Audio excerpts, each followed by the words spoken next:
Il y a 2600 ans, le Sri Lanka est une île divisée en plusieurs royaumes. Dans un royaume du Nord, le jeune prince, frère du roi, est amoureux de la reine. Désireux de faire passer un message à cette dernière, il convoque un ami. Déguisé en moine, ce messager s'introduit dans le palais à la faveur d'une audience du grand vénérable.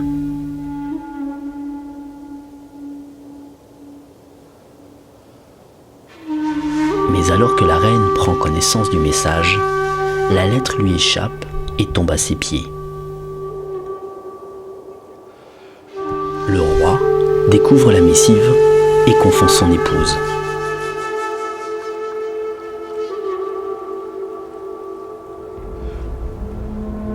Fou de colère, il tient le grand vénérable pour responsable de cette trahison.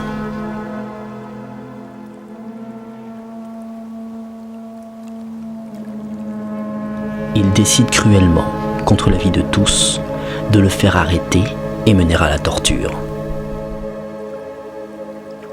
Le grand vénérable est plongé vivant dans un bain d'huile bouillante, sous le regard horrifié de la cour.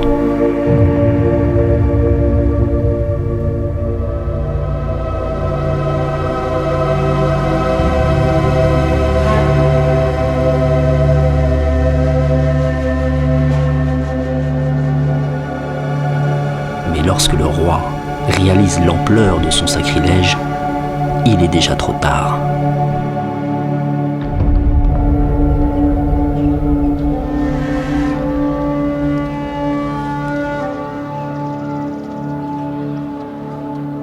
Punition divine venue de l'océan, une vague géante déferle alors sur les terres, envahissant tout le royaume, causant mort et dévastation.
« 18 février 2005, Negombo, à 30 km au nord de la capitale, Colombo. Le Centre bouddhiste international a été créé il y a 2 ans à l'initiative du vénérable Shandaratana.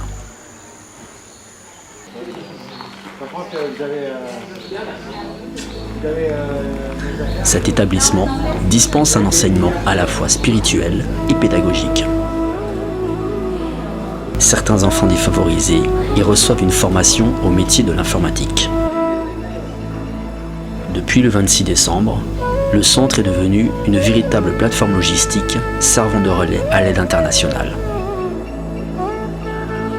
Jean-Claude Lecornec n'est pas ici par hasard. Cet ancien champion international de course à pied a parcouru des milliers de kilomètres autour du globe. En 2003, ses pas l'ont mené au Sri Lanka.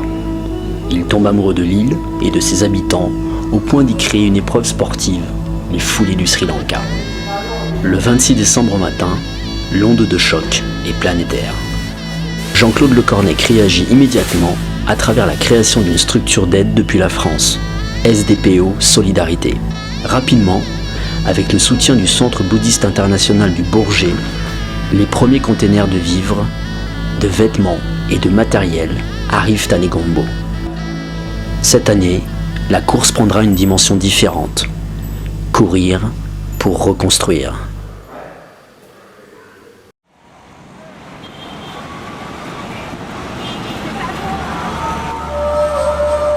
Nous descendons vers le sud, là où le tsunami a frappé de plein fouet les côtes sri-lankaises.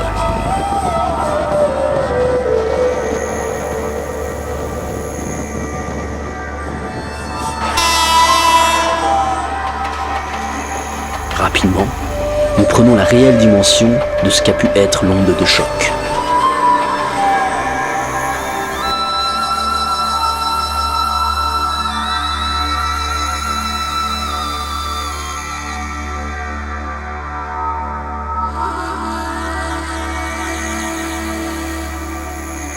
De cette bande côtière, autrefois investie par les baraquements des pêcheurs, il ne reste qu'un no man's land dans lequel errent quelques ombres fantomatiques perdues entre la voie ferrée et la mer.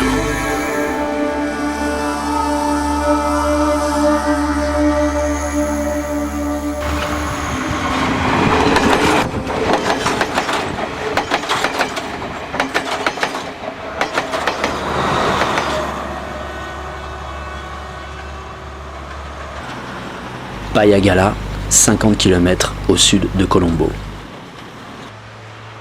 Près de 3 mois après le passage du tsunami, les stigmates du cataclysme sont partout visibles. L'eau a tout emporté jusqu'à plusieurs centaines de mètres à l'intérieur des terres, ne laissant que débris, ruines, au milieu desquelles les hommes survivent.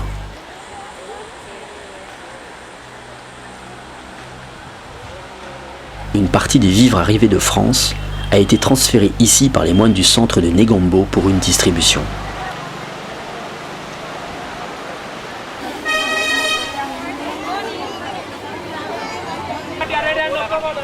Le vénérable Soumangala, en charge de l'opération, arrive sur les lieux en compagnie de Jean-Claude Le Cornec. 750 conditionnements prévus, mais en réalité, ils sont déjà plus de 1500 à attendre.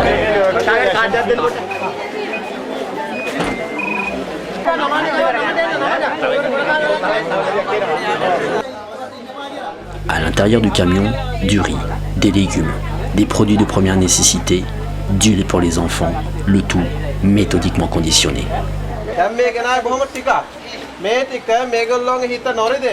Les moines dirigent les opérations afin d'éviter tout débordement. Mais irrémédiablement, la pression monte. C'est la première distribution depuis plus de 3 semaines. La majorité des familles présentes sont des pêcheurs qui ont tout perdu.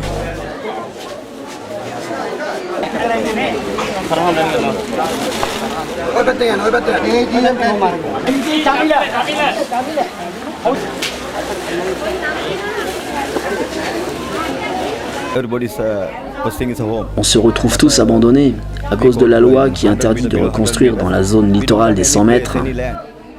On n'a plus de maison, on n'a plus rien. On voudrait bien reconstruire, mais nous ne disposons plus de terrain.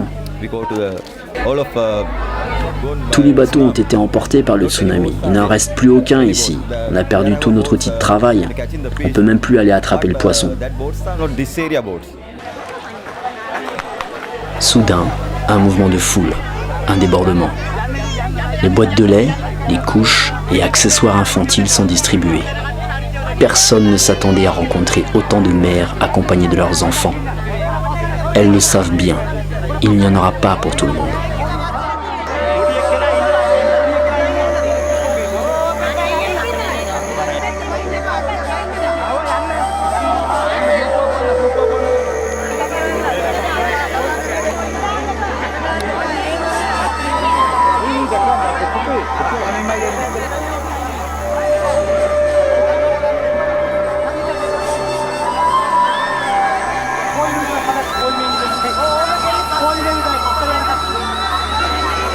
Une chaleur écrasante, et cette foule, résignée. Nous prenons la réelle mesure de la situation. Le constat est triste. 3 mois après la catastrophe, l'urgence reste d'actualité.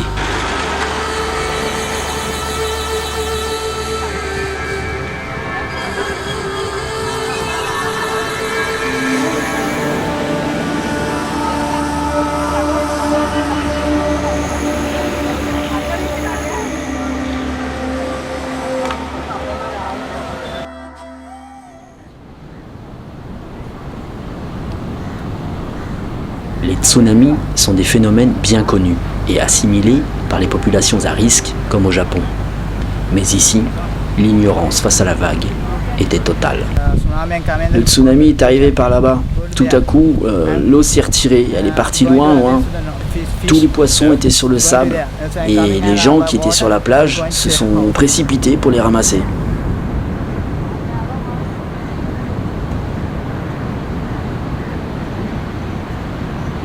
Moi je suis resté là et puis après j'ai couru vers là-bas. Tout le monde courait vers l'eau? Oui, tout le monde. Puis d'un coup, un mur d'eau barre l'horizon et déferle dans un bruit assourdissant. La vague avance à 60 km/h. Pour la plupart, il est déjà trop tard.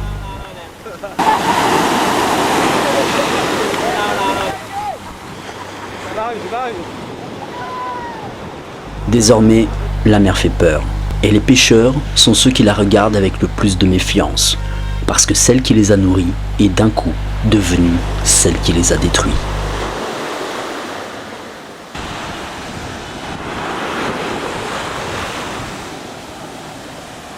Le tribut payé par les pêcheurs est considérable. Plus de 30 000 bateaux, réduits en miettes, disloqués, jonchent le littoral. Il faudrait plus de 15 années de travail à l'ensemble de l'industrie sri-lankaise pour pouvoir reconstruire sa flotte.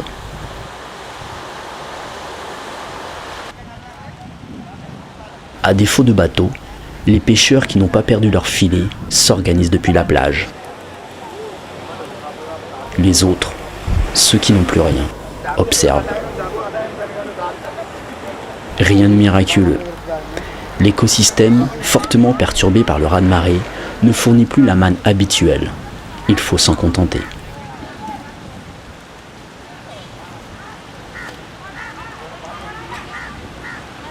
À l'image du sort de ces pêcheurs, c'est toute la population côtière d'un pays qui doit panser des plaies encore vives.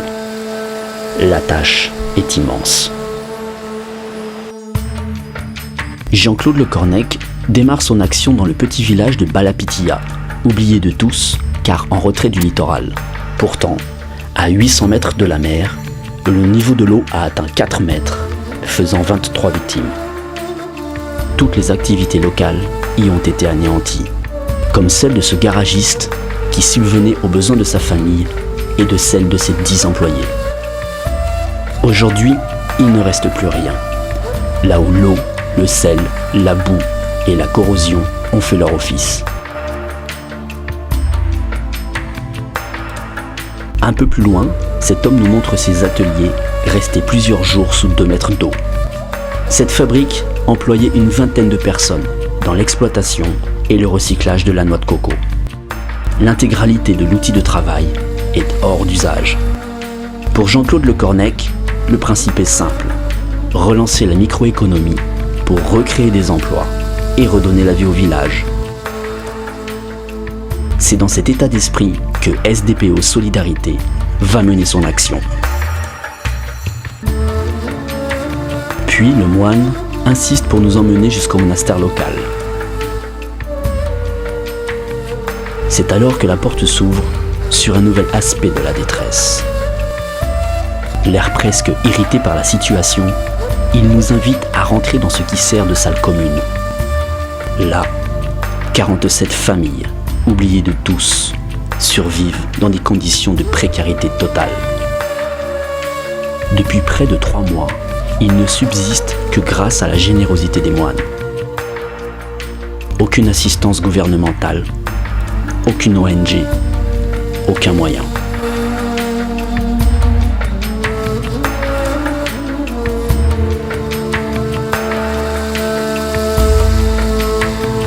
Ces laissés pour compte n'ont plus de passé, n'envisagent plus l'avenir et fuient le présent.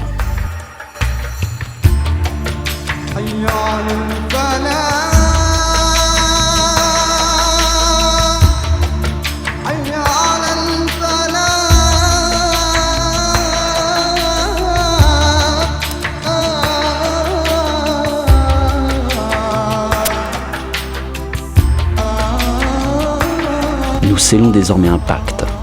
Nous reviendrons. Nous poursuivons notre route vers le sud. Maintenant, les stigmates de la catastrophe sont omniprésents. Partout, en bord de route, au milieu de cette désolation, nous rencontrons la même détresse liée à des histoires humaines.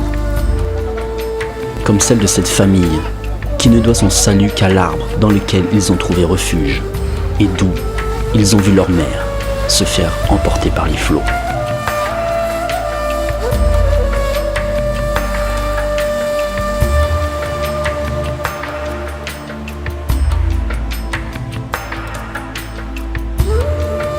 Comme cet homme qui a vu engloutir sa famille et qui ne se console toujours pas d'être resté en vie. Le paradis ici a un goût amer.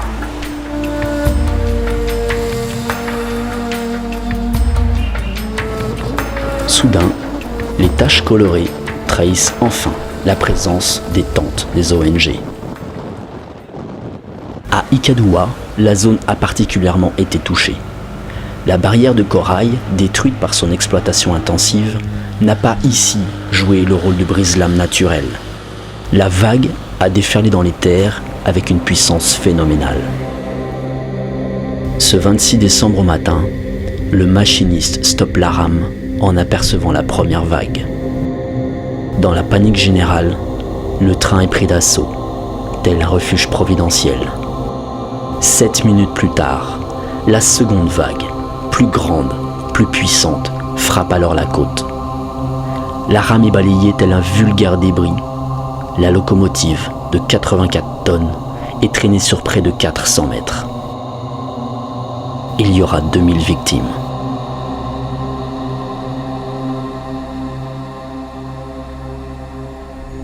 Aujourd'hui, quelques enfants jouent autour de ce linceul rouillé.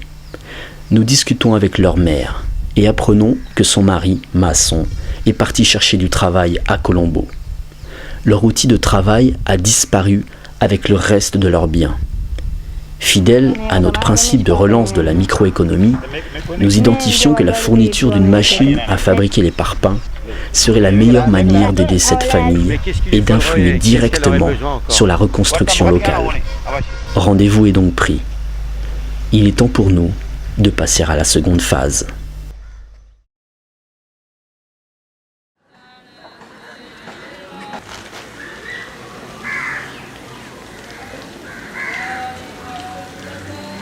Retour sur Colombo. Le temple de Kalania, l'un des plus beaux et des plus prestigieux de la capitale.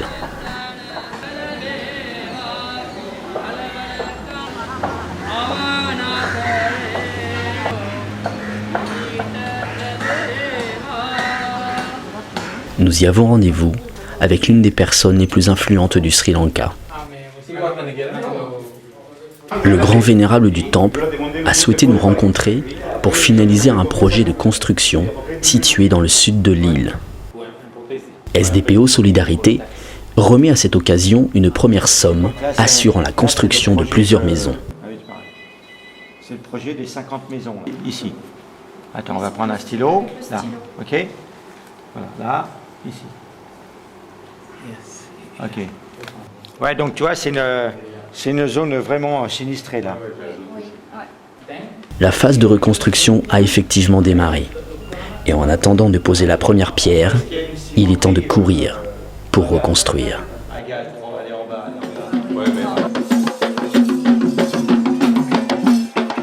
Les foulées du Sri Lanka, c'est 105 km de course en 7 étapes pouvant atteindre 20 km. La température est de 35 degrés à l'ombre. Thierry pour Jean-Claude, Thierry pour Jean-Claude. Entre 40 et 60 dossards étaient réservés pour les coureurs sri-lankais. Le niveau de ces derniers, courant pour la plupart du temps sans chaussures, en a étonné plus d'un. Cette année, près de 150 concurrents étaient sur la ligne de départ, parmi lesquels des Français, des Suisses, des Anglais, des Canadiens. Le départ est dédié à la mémoire de Sisira, le guide local qui avait participé à la création de la course en 2003. Sisira nous a malheureusement quittés ce 26 décembre, sur une plage, là-bas, dans le sud. Ce sont ces enfants qui donnent le coup d'envoi de l'édition 2005.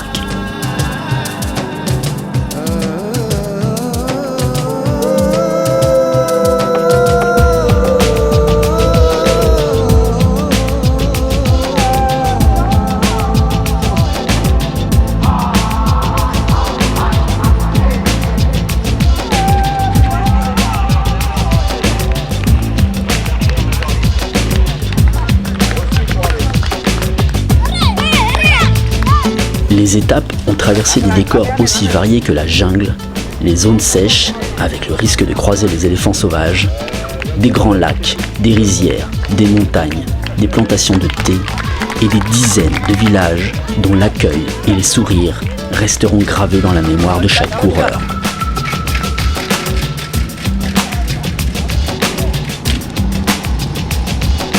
Il y avait deux solutions. On venait ou on venait pas après ce qui s'est passé. Mais moi je regrette pas parce que sincèrement, les sourires, c'est inoubliable. Ces gens sont merveilleux. Et puis je crois que la formule est bonne de venir quand même. Ils ont besoin. Je crois qu'ils ont besoin. Et puis nous, ça nous fait du bien aussi. C'est un échange merveilleux. Franchement, on se régale. Vas-y, Gilles.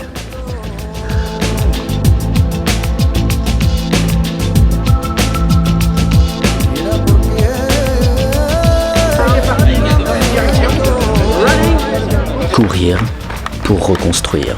C'est finalement relever un défi et gagner ensemble cette course pour l'avenir de cette île que l'on surnomme à juste titre la perle de l'océan Indien. Nous laissons la caravane derrière nous et reprenons la route. Direction Abentota, à l'extrémité sud de l'île. La fatigue aidant, nous avons la sensation de flotter entre deux mondes où ombres et lumières rendent nos visions hypnotiques.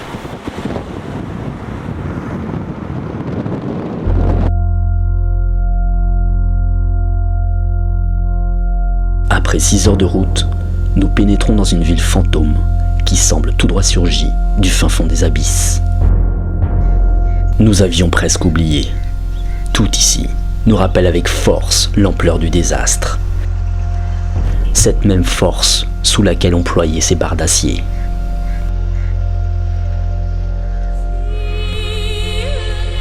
Au pied de cette nouvelle tour, gît les restes de la précédente structure, couchée dans la boue. Il n'y a plus de maison, plus de rue, plus d'adresse.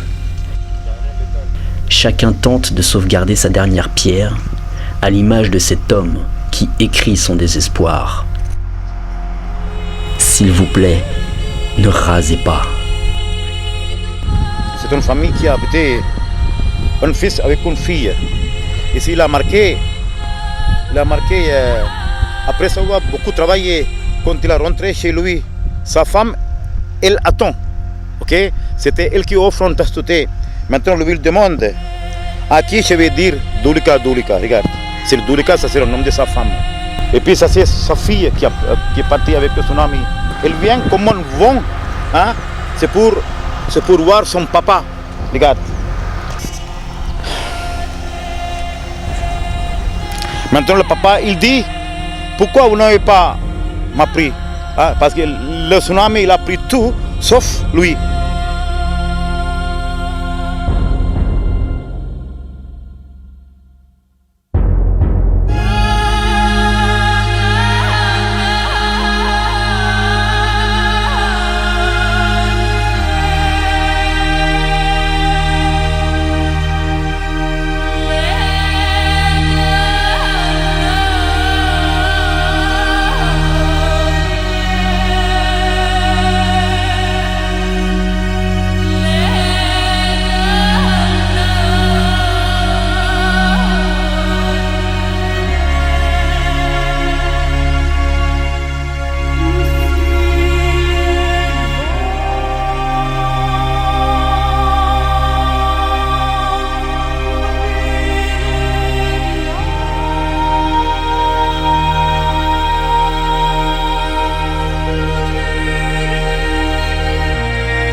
Regardez comment elle a marqué. Navasine Oska Gammane.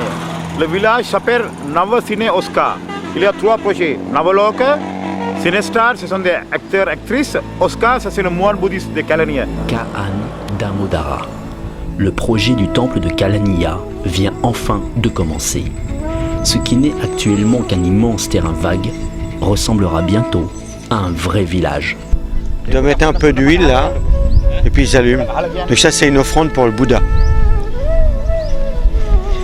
Tout est détruit, quoi. C'est la principale opération, c'est la reconstruction rapide, quoi, parce qu'il y a 186 000 maisons de détruites, et je vois pas en peu de temps comment que ces 186 000 maisons pourront être reconstruites dans un délai très très rapide. Donc je pense que c'est des petites unités comme les nôtres qui pourront peut-être aider par-ci, par-là, par une dizaine de maisons à gauche, à droite. Et puis c'est vrai qu'on arrivera petit à petit à reconstruire, quoi. Mais ça va être c'est un travail de très très longue haleine. Ça va être compliqué.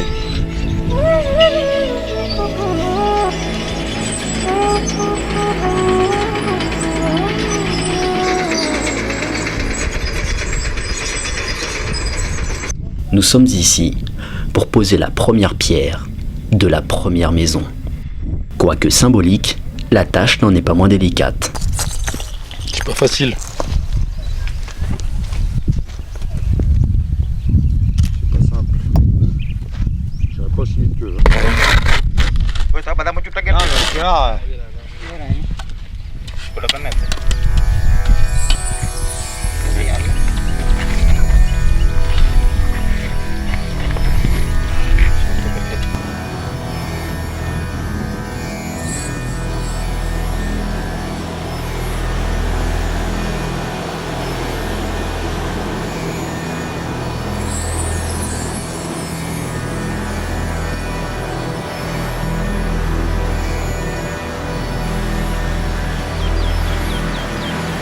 Sur la route de Matara, toujours les mêmes scènes de désolation. Puis, dans cet univers chaotique, nous croisons ici ce qui passe pour un vrai miracle. Il ne reste plus rien de ce temple situé au bord de l'océan. La vague a tout emporté, laissant seule la statue du Bouddha intacte au milieu des débris. Dans le journal. Ah oui. Dans le journal. C'est après ça qu'on va nettoyer les bétons.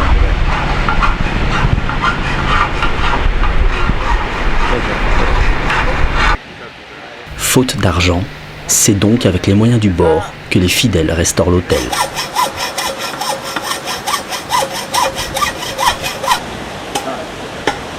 Depuis le 26 décembre, le soutien des temples bouddhistes a été déterminant dans l'aide aux populations. Il me semble alors logique de les aider en retour.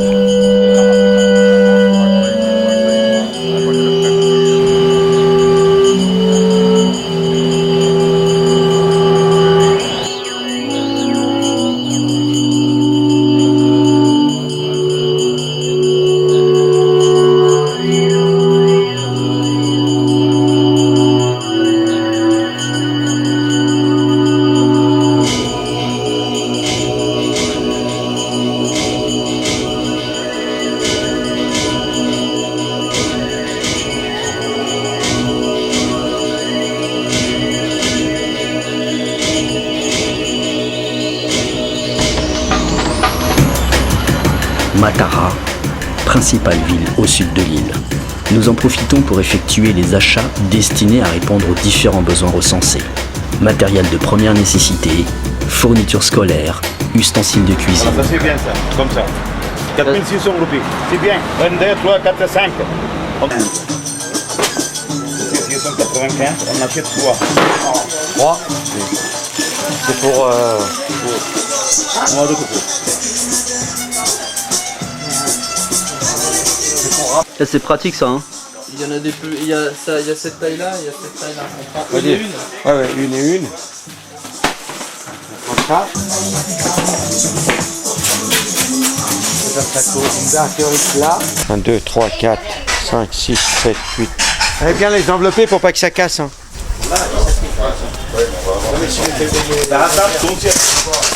Tu vois autre chose, toi, Guillaume? Non, on a les gamelles, on a les assiettes, on a tout pour préparer, on a tout pour filtrer, on a le coco.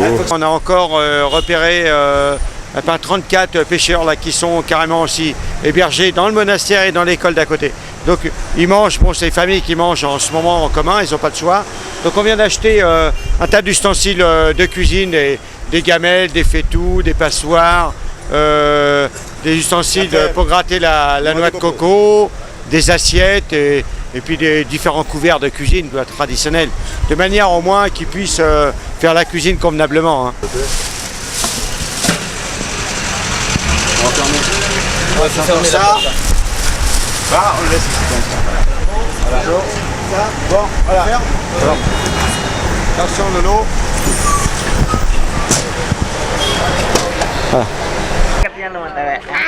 Nous arrivons au camp de réfugiés, pour la plupart des pêcheurs. Les familles vivent ici dans des pièces ne dépassant pas 10 mètres carrés. Là, on va discuter avec elle là-bas. Ouais. Nous sommes accueillis par la responsable du camp. Elle nous explique que les familles sont placées ici pour une durée minimale de 6 mois, logées sans moyens ni ressources suffisantes. C'est pourquoi il demande une armoire, c'est pour mettre le jouet des enfants, et aussi comme ça il peut utiliser ces armoires pour les médicaments. D'accord. Mais tu lui dis encore une fois, moi je ferai tout mon possible pour l'aider, et mon groupe, je ne suis pas tout seul, tout mon groupe va l'aider. Mais ce que j'ai besoin de savoir, c'est des chiffres.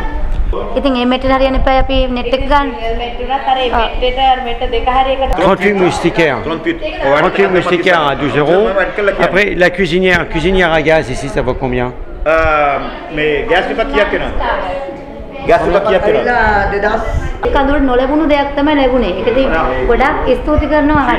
Et tu fais un inventaire? Oui, parce que c'est à la demande du gouvernement, on vient de passer là, on nous demande de notifier notre passage. Donc je marque en même temps ce qu'on leur apporte, du matériel de première urgence, les tâches pour enfants premier âge.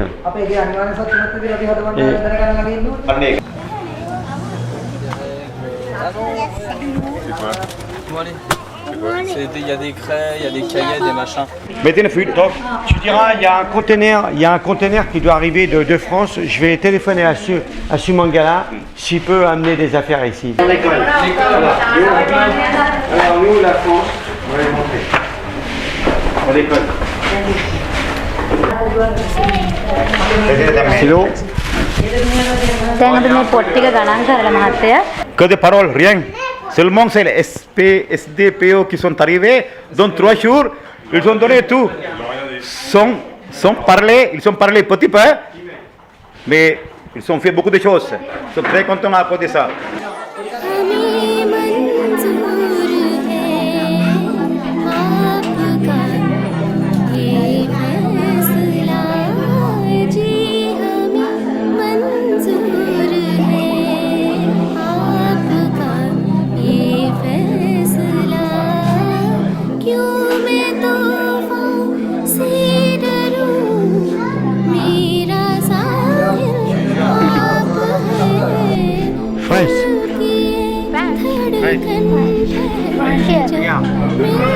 Sri Lanka.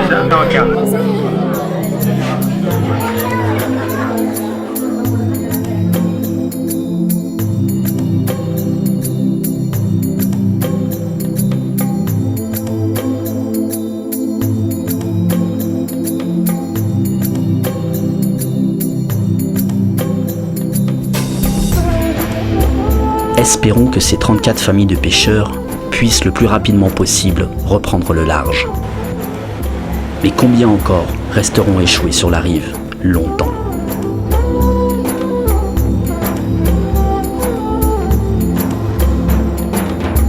Nous entrons dans la ville de Galle. Là encore, une vision insolite, celle de ce cargo déposé à même le quai par le raz-de-marée.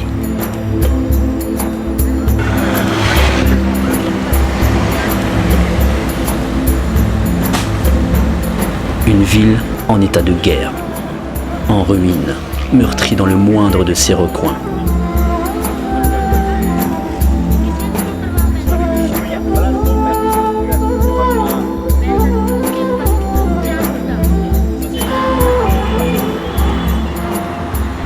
Les images de cette gare routière, noyée sous la vague en furie, nous reviennent en mémoire. Aujourd'hui, seule cette marque blanche témoigne de la hauteur atteinte par les eaux. Et dans ce chaos, là encore, seule la statue du Bouddha est restée intacte.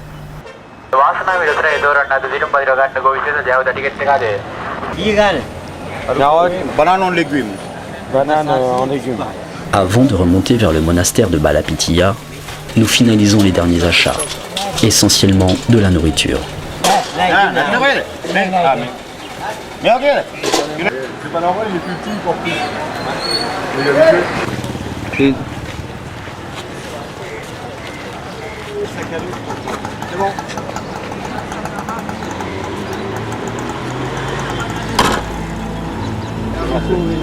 Allez, on y va, on y va. Courir, toujours courir.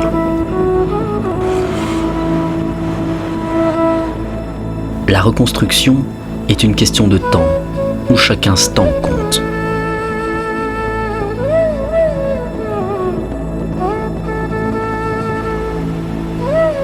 Retour sur la zone du train. Au fond, là, il est au fond.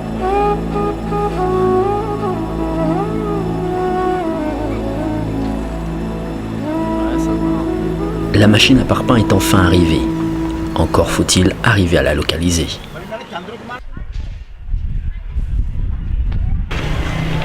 Son mari? Oui, ça c'est son Vous faites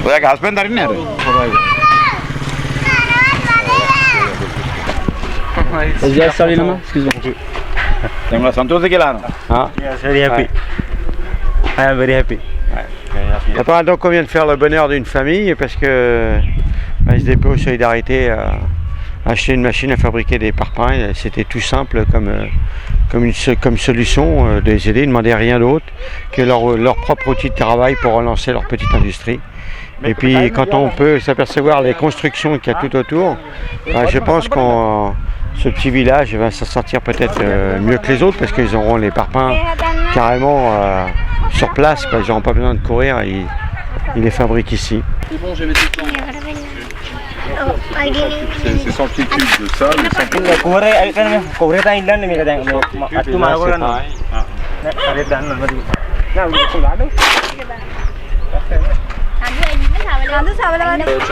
D'accord. Ok, mieux.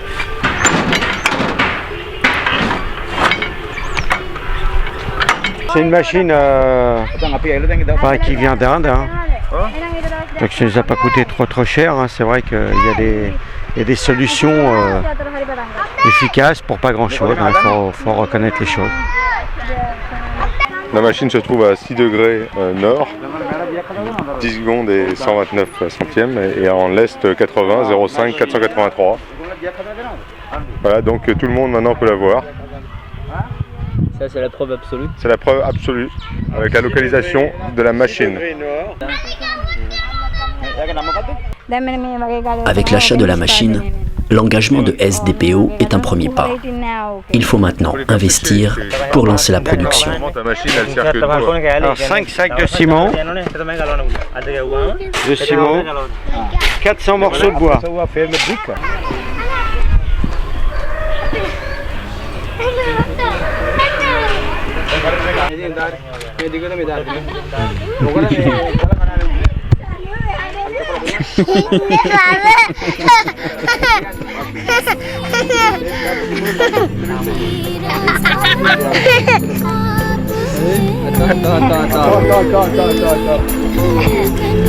Alors que nous repartons, le chef de famille nous rattrape.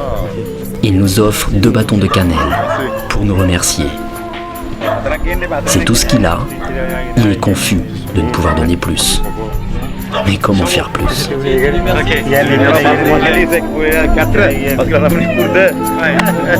va partager. On partage tout. Je vais garder ça. Merci. Thank you. Thank you.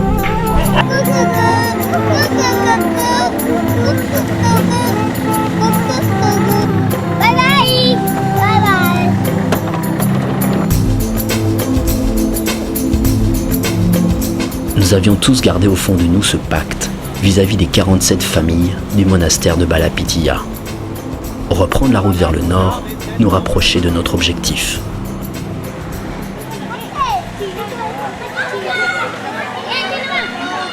Dès que nous entrons dans la cour, nous comprenons rapidement que notre retour est une surprise. Tout d'abord incrédule, très vite, les visages s'illuminent. Je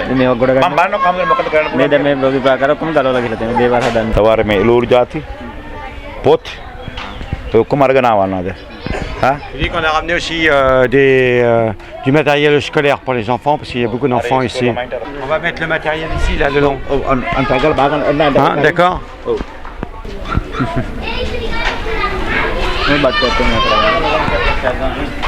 Thank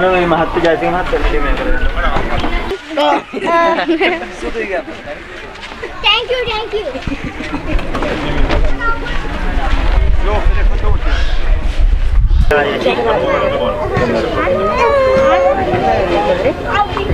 Tu dis qu'il y a du lait premier âge et deuxième âge. Hein? Dans le sac SDPO, je ne me rappelle plus ce que c'est parce qu'il ne faut pas... Le lot attend les sermans. On va lui montrer. Voilà.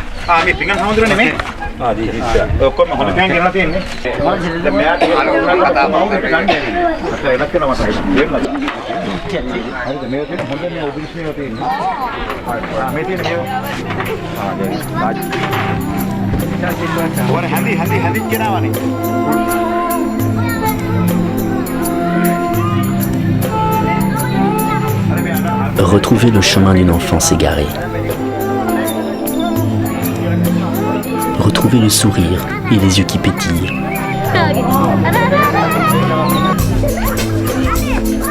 Retrouver le bonheur simple d'un jeu.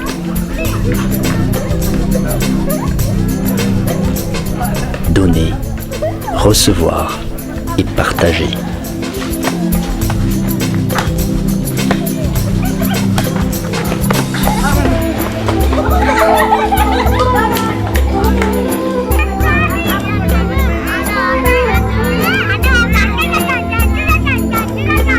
Retrouver l'innocence, l'étonnement et les rires aux éclats.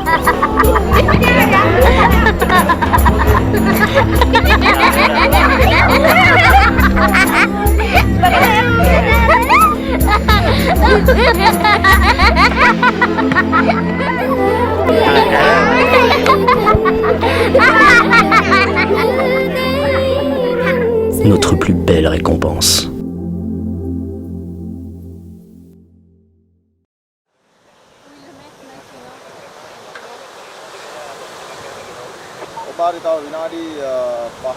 Mai 2005, Balapitiya, le garage. Visiblement, le succès de l'action de SDPO Solidarité est total. L'activité a repris et le matériel commandé est livré. Là donc c'est une machine donc, qui servira à nettoyer les blocs moteurs ou différents matériaux. Donc on voit c'est un entraînement, c'est un moteur. Donc on est content sur cette opération parce qu'on n'a rien que dans ce petit garage, il y a eu à peu près une dizaine d'emplois de créés.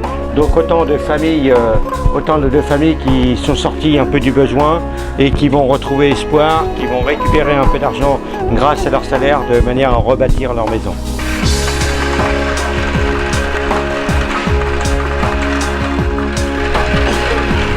À quelques mètres de là, dans l'usine de transformation de la noix de coco, l'activité a repris. Nous sommes ici à Balapitiya. Donc pour la relance d'une fabrique, c'est le traitement de la noix de coco.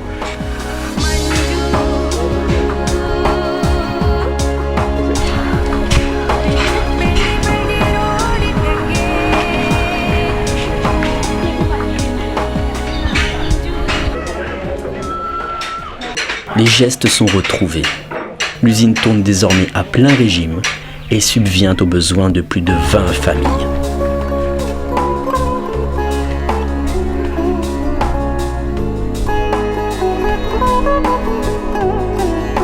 Kaan Damodara. Le terrain vague a laissé place à de nombreuses maisons. Le site de construction est en pleine effervescence et l'on y retrouve tous les corps de métier.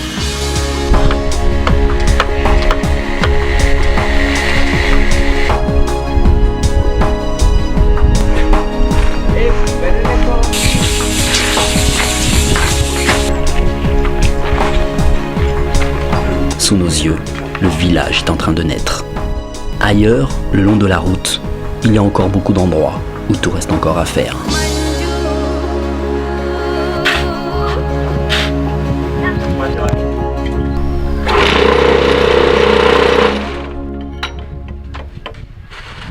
La production de parpaings est en pleine expansion. La demande croissante due à la reconstruction a permis de relancer l'activité. Aussi, Jean-Claude décide de poursuivre l'effort d'investissement en achetant une seconde machine et une pompe à eau qui permettront la création de nouveaux emplois. La deuxième phase aussi qui est important pour nous, ce qu'on propose, c'est de rapatrier une deuxième machine ici, il aura la gestion de créer d'autres emplois.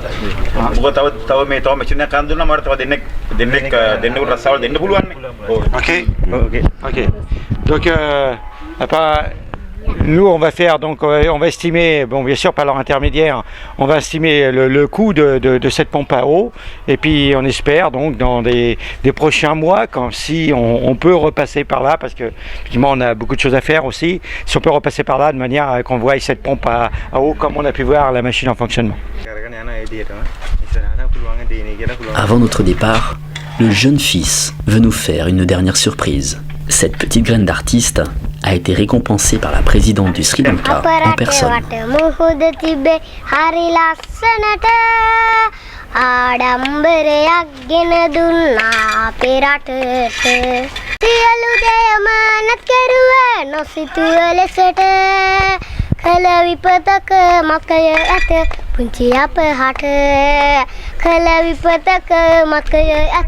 පුංචි අපහට අකුරු කරපු යාළුවනුත් අපට අහිමි කළා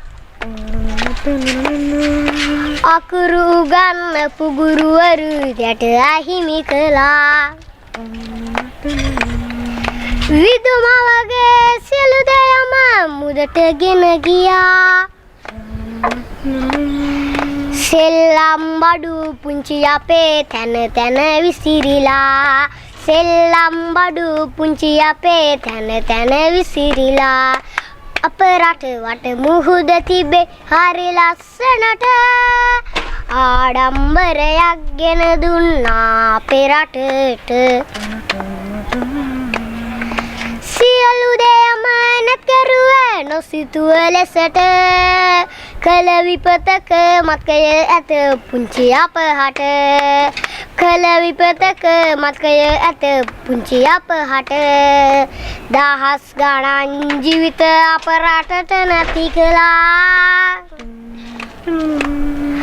මුහුදේ තිබුණ බෝට්ටු මපාරට ගලා ගොඩබිම තිබූ අහන අය මුදට පාවෙලා දෙවියනි මේ පුංචි රටට මුද ගොඩට එපා දෙවියනි මේ පුංචි රටට මුද ගොඩට එපා දෙවියනි මේ පුංචි රටට මුහුද ගොඩට එපා